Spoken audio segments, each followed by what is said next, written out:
मैं हूं आपके साथ आपका अपना बिंदास आरजे पंकज। और आज अपने स्टूडियो में अकेला मौजूद नहीं हूं। आज हमारे साथ मौजूद हैं हमारे खासम खास अतिथि। आप हैं सौरभ विक्रम सिंह। आप एसएचओ पीएस हैं, एंटी नारकोटिक्स टास्क फोर्स थाना मेरठ में। सर, स्वागत है आपका। Thank you very very much Pankaj. Sir, narcotics को लेकर अभी नशे वगैरह को लेकर अभियान चलाया जा रहा है कि लोग नशे से दूर रहें। क्या इसके नुकसान है, इसके बारे में भी बातें की जा रही हैं। उसी पर बात करने के लिए आप हमारे बीच मौजूद हैं। लेकिन सबसे पहले हमें एएनटीएफ का समझना थोड़ा ज़रूरी है। तो सबसे पहले आपसे जानना चाहेंगे कि ये जो एएनटीएफ है, इसका गठन कब किया गया और किस प्रकार का ये संगठन है, उसके बारे में थोड़ा बताएं। First of all thank you the listeners. मैं बताना चाहूँगा कि नारकोटिक्स टास्क फोर्स ये बेसिकली सेंट्रल गवर्नमेंट का प्रोजेक्ट है and this is a dream project of central government of our India. इसके पैटर्न में हर स्टेट के अंदर पुलिस स्टेशंस एंटी नारकोटिक्स के फॉर्म हुए हैं। 2022 अगस्त के अंदर नोटिफिकेशन हमारे स्टेट का जारी हुआ था, जिसमें नारकोटिक्स टास्क फोर्स के ऑल ओवर यूपी स्टेट में हमारे में 6 पुलिस स्टेशंस इसके फॉर्म हुए हैं और हर जोन लेवल पे इनकी यूनिट्स फॉर्म हुई हैं।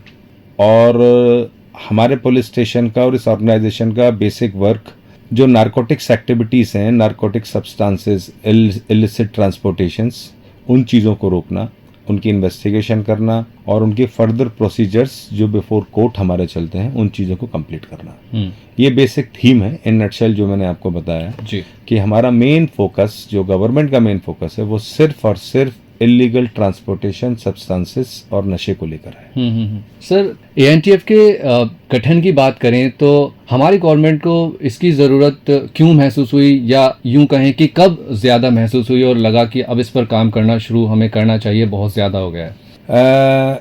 As we know very well कि आज का दौर इंफॉर्मेशन टेक्नोलॉजी का दौर है जी। और हर देश की शक्ति उस देश के युवा होते हैं। जितना सेंट्रल गवर्नमेंट द्वारा अज्यूम किया गया या उनके नोटिस में आया, स्टेट के अकॉर्डिंगली भी आया, कई स्टेट से इलीगल ट्रांसपोर्टेशंस और इलीगल कंज्यूमेशन इसकी बहुत ज़्यादा आ रही थी। तो वो कंज्यूमिंग को लेकर गवर्नमेंट ने डिसाइड किया, क्योंकि जो हमारा यूथ है, अगर वो यूथ इसकी जद में आएगा तो इनडायरेक्टली हमारे कंट्री की जो मेन पावर है वो वीक होगी। तो इसके लिए ही प्रोएक्टिव होकर गवर्नमेंट ने फैसला लिया है कि हम प्लेज लेते हुए no drugs and save lives, बिल्कुल उस पैटर्न पे काम कर रहे हैं। बिल्कुल बिल्कुल, और ये आगे काम ऐसे ही चलता रहे। एंड सर, अभी थोड़ा सा बात करना चाहेंगे हमारा एएनटीएफ का जो थाना है मेरठ का, इसका कार्य क्षेत्र कितना है, उसके बारे में थोड़ा बताइए। बहुत अच्छा सवाल है। हमारा anti narcotics task force police station का 6 डिस्ट्रिक्ट का टेरिटरी है, जिसके अंदर Meerut, Ghaziabad, Noida, Bulandshahr, Baghpat and Hapur, in 6 districts की टेरिटरी में जो भी इलीगल एक्टिविटी नारकोटिक्स के अकॉर्डिंग होगी तो हमारा उसके अंदर दखल है और हम उन सारी इंफॉर्मेशन को गैदर करके इस एरिया के अंदर अपने एक्शंस और रेड करते हैं। सर, थोड़ा सा भी बात करें एनडीपीएस के बारे में, ये भी सुनने के लिए मिलता है, तो इससे हम क्या समझें, और एक बात करें कि खुलकर अगर फुल फॉर्म वगैरह सब चीज़ों पर बात की जाए तो क्या होता है, थोड़ा समझाइए हमारे श्रोताओं को। एनडीपीएस एक्ट है, narcotics, drugs and psychotoxic substances, okay, 1985। Okay. इस एक्ट का जो फॉर्मेशन सिर्फ इन एक्टिविटीज़ को देखने के साथ में हुआ था कि जो भी नशे से संबंधित गतिविधियां हैं, नशे को अपने पास रखना, नशे का सेवन करना, नशे का ट्रांसपोर्टेशन करना, नशे का व्यापार करना, इन सब के लिए अलग अलग पैरामीटर्स के हिसाब से दंड प्रावधान है। उनके आप जो फाइन है वो फाइन भी उसके अंदर डिसाइड है और 20 साल तक की सजा का प्रावधान भी इसके अंदर है, कठोर कारावास का प्रावधान इसके अंदर है।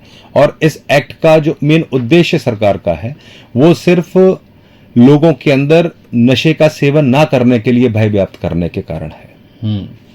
सर, नशे की बात हो रही है और सभी लोगों को इससे हमें बचाना है, दूर रहने की सलाह देनी है। तो जैसे अभी सब चीज़ें चल रही हैं, कार्यवाही चल रही है, इस पर काम किया जा रहा है, तो जब आपकी नॉलेज में किस तरीके के लोग आ रहे हैं, वो मतलब नशा जो कर रहे हैं किस प्रकार का हो रहा है और किस प्रकार से इस पर पकड़ की जा रही है, उसके बारे में थोड़ा बताइए। देखिए, जैसा मैं क्लियर करना चाहूँ कि अब जैसे जैसे टाइम हमारा चेंज हुआ है, तो time change means the mentality of our youth, our generation is totally changed.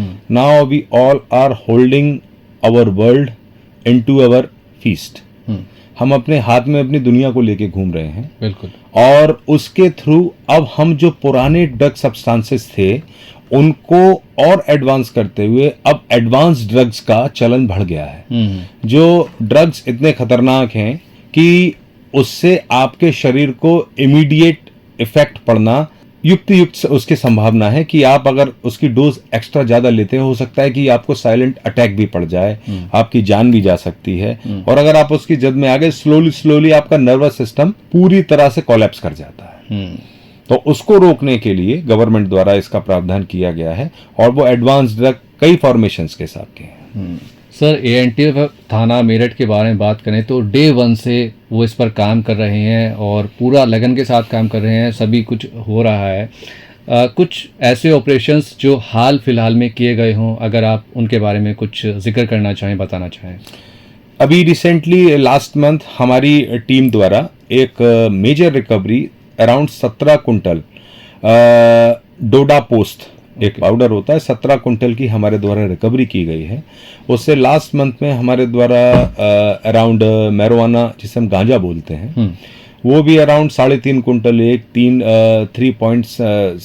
3 quintal 70 kilo एक, मतलब इस अराउंड से लगभग हम 2024 के ही अगर अपने सीजर्स की बात करें तो हमारे सीजर्स जो इंटरनेशनल मार्केट्स के रेट के हिसाब से तो अराउंड 20 करोड़ के आसपास का हमने सीज किया हुआ है, जो एक मेजर क्वांटिटी में आता है, जिससे हमने काफ़ी बड़ी एक रिकवरी को रेड करते हुए पकड़ा है। ओके सर, जैसा कि देखा जा रहा है हमारी भारत सरकार और यूपी सरकार इस पर कार्य कर रही है। एएनटीएफ के बारे में बात करें तो गवर्नमेंट के साथ मिलकर क्या अहम भूमिका उनकी अभी निभाई जा रही है उनके द्वारा इन सब में? जैसा अभी पिछले समय में देखने में भी आया है कि इंटरनेशनल इंटरवेंशन काफ़ी जो ड्रग पैडलर्स हैं, स्मगलर्स हैं, उनका काफ़ी बढ़ गया है।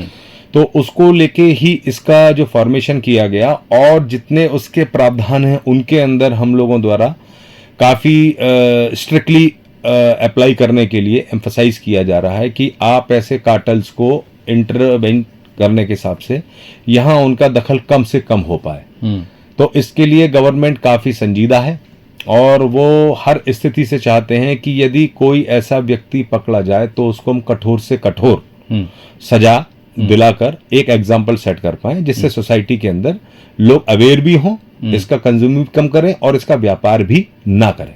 एनडीपीएस एक्ट को हमने थोड़े समय पहले समझा था, इसके बारे में थोड़ा ये जानना चाहेंगे कि एनडीपीएस एक्ट के तहत जो सज़ा दी जानी है वो किस तरीके से उसका प्रावधान है, क्योंकि नशा ये भी देखा जाता है कि सामने वाले ने कितनी मात्रा में किया है या कितना उसके पास पाया गया है, ये सब कुछ, तो थोड़ा उसके बारे में जानना चाहेंगे क्या प्रावधान है। राइट, इसके अंदर जो सब्सटेंसेस हैं उनको कैटेगराइज किया गया है एक्ट के अंदर।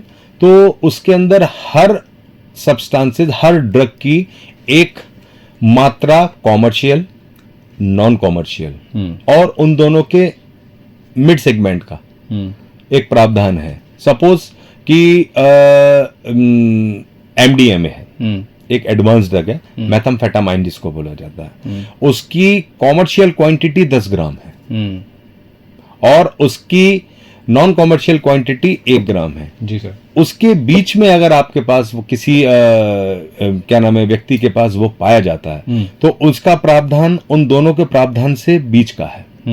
अगर किसी के पास 1 ग्राम पाया जाता है तो सच एस उसके ऊपर जो है 10,000 की पेनल्टी है, एक साल का उसको पनिशमेंट है, रिगोरियस पनिशमेंट है। उससे ऊपर पाया जाता है तो 1 लाख तक का फाइन है और 10 साल तक की सजा है। और अगर कॉमर्शियल क्वांटिटी पाई जाती है तो 20 साल तक का सजा का प्रावधान है और मिनिमम 1 लाख रुपए और मैक्सिमम 2 लाख रुपए का उसको फाइन भी डिफाइन किया गया है इस एक्ट में। जी जी जी सर, नशे के हम इन्हें व्यापारी कहेंगे, गलत कार्य कर रहे हैं, तो इनके लिए किस एज ग्रुप वालों को टारगेट करना इजी हो रहा है, या सीधा सीधा हम ये समझें कि किस एज ग्रुप वालों को नशे की लत ज़्यादा लग रही है, जो आपकी इंक्वायरीज में भी आपको पता चल रहा होगा? मोस्टली स्टूडेंट्स जो कॉलेजेस और यूनिवर्सिटीज़ के अंदर एज अ फ्रेशर न्यू कमर के रूप में एडमिशन लेते हैं, तो उनके लिए दुनिया पूरी नई होती है जी। और उनको उनके ही कॉलेजेस के एक्टिविटी के अंदर ब्लैक शीप्स होते हैं जो उनको अट्रैक्ट करते हैं एक्टिविटी के लिए। जैसा कि अभी जो वेस्टर्न कल्चर हम अडॉप्ट करते जा रहे हैं, तो उसके अंदर रात की पेस्ट्री पार्टीज, डिस्कोस और रेव पार्टीज, इन पार्टीज के अंदर इनसे उनको अट्रैक्शन दिया जाता है। और in this category both are involve, male और फीमेल्स। तो वो इसकी हद में, जद में काफ़ी बुरी तरीके से आते जा रहे हैं, जिन्हें रोकना हमारा उद्देश्य है।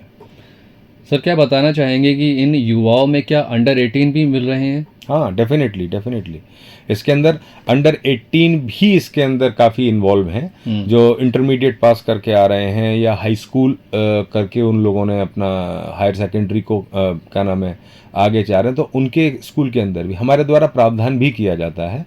जैसा कि नारकोटिक्स जो हमारा ANTF है, उसके सृजन के अंदर हर डिस्ट्रिक्ट के अंदर एनकॉर्ड का गठन किया गया है। एनकॉर्ड की कोऑर्डिनेशन मीटिंग के अंदर जिलाधिकारी महोदय के निर्देशन में SSP महोदय, जिलाधिकारी महोदय और एडमिनिस्ट्रेशन के सारे डिपार्टमेंट जो हमसे कनेक्टेड हैं, उन सबों की प्रतिमाह मीटिंग होती है और हम एक दूसरे से अपना कोऑर्डिनेशन करते हैं और एक दूसरे के सहयोग लेकर प्रचार, प्रसार, रेड, प्रोसिक्यूशन, प्रोसीजर, इन सब के ऊपर बात करते हैं। ओके ओके ओके सर, कोई ऐसा जागरूक नागरिक ज़रूर हो सकता है जो अपनी ओर से योगदान करना चाहता हो, उसे कहीं पर दिख रहा हो कि यहाँ पर कुछ गलत हो रहा है, यहाँ पर कुछ लोग नशा कर रहे हैं या कुछ उनके पास है, वो इन्फॉर्मेशन देना चाहें तो किस तरीके से दे सकते हैं? क्या कोई कॉल नंबर या कोई कॉन्टैक्ट नंबर कुछ ऐसा है?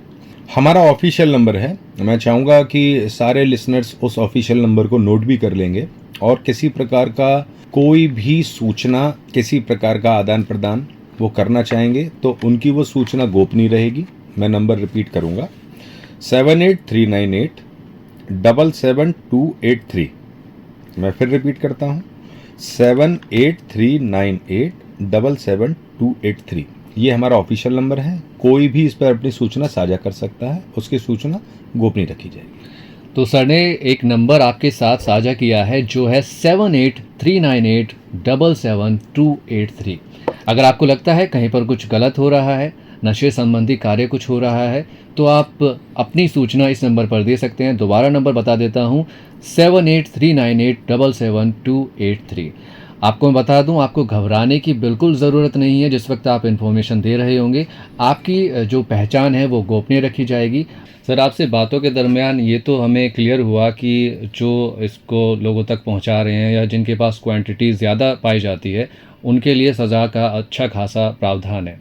लेकिन जो कर रहे हैं, अगर वो पकड़े जाते हैं तो उनको क्या सुधार गृह भेजा जाता है या उन पर कार्रवाई की जाती है? थोड़ा सा इस पर भी हम चाहेंगे आप बताएं। हमारे कानून का प्रावधान यही है कि विक्टिम को प्राइमा फेसाई कोई पेशेंट है तो उसको ऐसे सिचुएशन में हम रिहैबिलिटेशन सेंटर्स, जो नशा मुक्ति केंद्र होते हैं, उनके अंदर भी उनकी काउंसलिंग का प्रावधान के हिसाब से उनको बताया जाता है, उनकी काउंसलिंग होती है।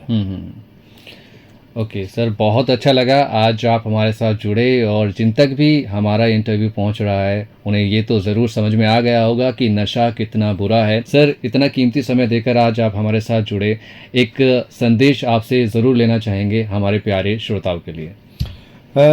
ज़िंदगी बहुत खूबसूरत है, इसको शान से जिए, शौक़ से जिए। हम किसी भी ऐसी गिरफ्त में ना जाएं कि हम अपने आप को ही ज़िंदगी में नासूर समझ बैठें। क्या बात है। तो वाकई में ज़िंदगी बड़ी इम्पोर्टेंट है और मिली है आपको, तो अच्छे से इसको जिएं और गलत कामों से बचते हुए जिएं। अपने सपनों के लिए मेहनत करें, आगे बढ़ते रहें। बाकी इसी के साथ ही साथ कुछ बातें मैं भी आपसे कहकर जाता हूं कि आप अपना ख्याल रखिए, अपने आसपास साफ़ सफाई बनाकर रखिए, पेड़ पौधे लगाइए, हरियाली फैलाइए, पानी को बचाइए। घर से जब भी निकलते हैं और निकलते हैं टू व्हीलर से तो प्लीज़ हेलमेट को लगाया कीजिए। बाकी फोर व्हीलर से जाते हैं तो सीट बेल्ट लगाया कीजिए और बस हंसते रहिए, मुस्कुराते रहिए।